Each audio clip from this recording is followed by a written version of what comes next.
पैसे की ज़रूरत है और पीएफ का पैसा निकालना है तो अब दिनों दिन इंतजार करने और लंबी कागजी कार्रवाई के दिन लदने वाले हैं। जी हाँ, देश के 7 करोड़ से ज़्यादा नौकरी पेशा लोगों के लिए एक बेहद सनसनीखेज और राहत भरी खबर सामने आ रही है। कर्मचारी भविष्य निधि संगठन यानी ईपीएफओ जल्द ही पीएफ निकासी के लिए यूपीआई पेमेंट गेटवे की सुविधा शुरू करने जा रहा है। केंद्रीय श्रम मंत्री मनसुख मांडविया ने साफ कर दिया है कि इस क्रांतिकारी सुविधा की टेस्टिंग पूरी हो चुकी है। अब लंबी कतारें, क्लेम फॉर्म और अप्रूवल का धीमा प्रोसेस बीते दिनों की बात हो जाएगा, क्योंकि आपका पीएफ का पैसा सिर्फ एक क्लिक पर आपके फोन में होगा। आइए जानते हैं कि पूरी व्यवस्था कैसे काम करेगी और इसके क्या मायने हैं।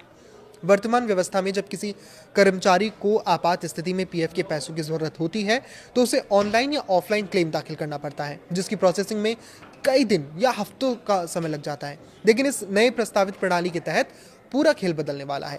योजना के मुताबिक ईपीएफओ सदस्य के पीएफ खाते का एक निश्चित हिस्सा सुरक्षा के लिहाज से फ्रीज रहेगा, जबकि बाकी की राशि के एक बड़े हिस्से को यूपीआई से जुड़े बैंक खाते के जरिए तुरंत निकालने की अनुमति होगी। ठीक वैसे ही जैसे आप किसी दुकान पर क्यूआर कोड स्कैन करके भुगतान करते हैं, वैसे ही आप अपने यूपीआई पिन का उपयोग करके पीएफ की राशि सीधे अपने बैंक खाते में ट्रांसफर कर सकेंगे। एक बार पैसा बैंक में आ गया तो आप उसका इस्तेमाल डिजिटल पेमेंट या एटीएम से कैश निकालने के लिए खुलकर कर सकते हैं।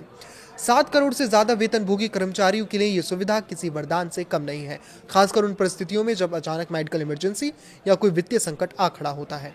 रिपोर्ट्स के मुताबिक ईपीएफओ इस समय इस सिस्टम को पूरी तरह सुरक्षित और सुचारू बनाने के लिए केवल अंतिम चरण के सॉफ्टवेयर सुधारों पर काम कर रहा है। इतना ही नहीं, ईपीएफओ डिजिटल क्रांति की दौड़ में एक कदम और आगे बढ़ते हुए आगामी जून महीने से व्हाट्सएप के जरिए भी अपनी सेवाएं शुरू करने की तैयारी में है।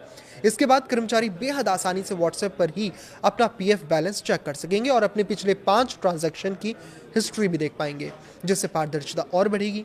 ईपीएफओ को और या फिर ईपीएफओ का यूपीआई और व्हाट्सएप से जुड़ना केवल एक तकनीकी अपग्रेड नहीं है, बल्कि ये भारतीय समाज और मिडिल क्लास के लिए वित्तीय समावेशन में एक बड़ा मील का पत्थर साबित होगा। आपातकालीन स्थितियों में जब तुरंत नकदी की आवश्यकता होती है, तब अपने ही पैसों के लिए दिनों तक इंतजार करना एक बड़ा मानसिक और आर्थिक बोझ बन जाता है। इस कदम से समाज के कामकाजी वर्ग को एक बड़ी मानसिकता से छुटकारा मिलेगा और एक बड़ी मानसिक सुरक्षा मिलेगी, और उनकी लिक्विडिटी यानी तुरंत पैसा पाने की जो क्षमता है वो मजबूत होगी। भविष्य में ये तकनीकी देश के डिजिटल इंफ्रास्ट्रक्चर को और सुदृढ़ करेगी। हालांकि इस तेज रफ्तार सुविधा के साथ साइबर धोखाधड़ी और सुरक्षा से जुड़ी चुनौतियां भी बढ़ेंगी, जिससे निपटने के लिए ईपीएफओ को एक अभेद्य सुरक्षा कवच भी तैयार करना होगा, ताकि आम जनता की गाड़ी कमाई पूरी तरह सुरक्षित रहे। इस पर आपकी क्या राय है, हमें कमेंट करके जरूर बताएं। लाइक करें, शेयर करें और इसी तरह जुड़े रहें। नमस्कार।